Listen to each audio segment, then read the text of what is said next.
Баршаңызға сәлем. Бүгін сіздермен жеткілікші рецептімен бөлісетін боламын. Каналға тіркеліп, лайк басып, комментарий жаза кетіңіздер.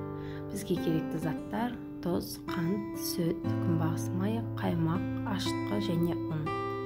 Ең алдымен ашытқымызды дайындап аламыз.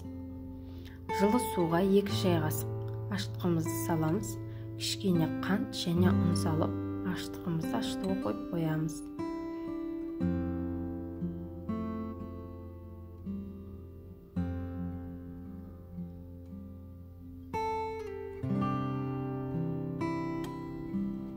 Ұнымызды ыдысқа саламыз.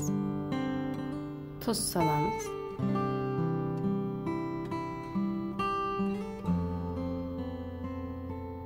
Қант саламыз. Сүт құямыз.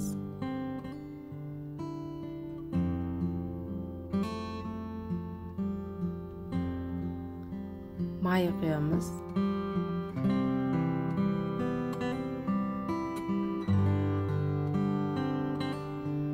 Қаймақ құямыз.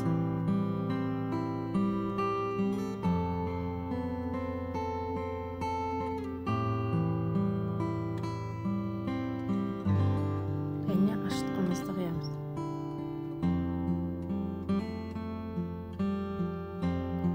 Жылы суымызды 2-ге бөліп құямыз.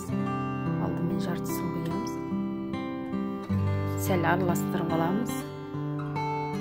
Содан соң екінші жартысын құямыз. Қамырымыз қатты сұйық болмау керек. Осындай қаттылау болу керек.